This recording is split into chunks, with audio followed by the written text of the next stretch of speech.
दोस्तों, नेहा की प्यारी कहानी चैनल में आपका स्वागत है। आज हम आपको एक प्रेरणादायक कहानी सुनाने जा रहे हैं। इसका शीर्षक है साधु की सीख। किसी गांव में एक साधु रहता था जो अब भी नाचता था तो बारिश होती थी। अतः गांव के लोग को जब भी बारिश की ज़रूरत होती थी तो वो लोग साधु के पास जाते और उससे अनुरोध करते कि वे नाचे, और जब वो नाचने लगता तो बारिश ज़रूर होती। कुछ दिनों बाद 4 लड़के शहर से गांव में घूमने आए।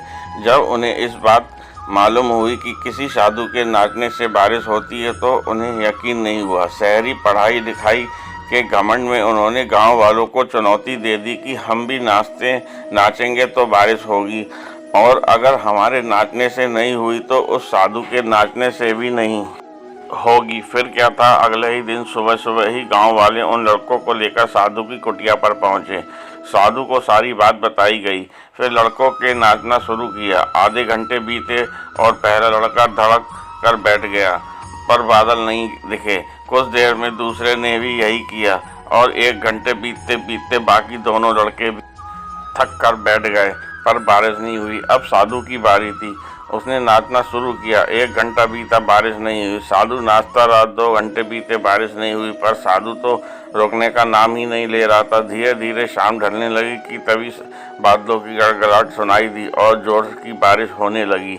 लड़के दंग रह गए और तुरंत साधु से क्षमा मांगी और पूछा, बाबा, भला ऐसा क्यों हुआ कि हमारे नाचने से बारिश नहीं हुई और आपके नाचने से बारिश हो गई क्या? साधु ने उत्तर दिया, जब मैं नाचता हूँ तो 2 बातों का ध्यान रखता हूँ। पहली बात, मैं ये सोचता हूँ कि अगर मैं नाचूंगा तो बारिश को होना ही पड़ेगा, और दूसरी ये कि मैं तब तक नाचूंगा तब तक कि बारिश ना हो जाए।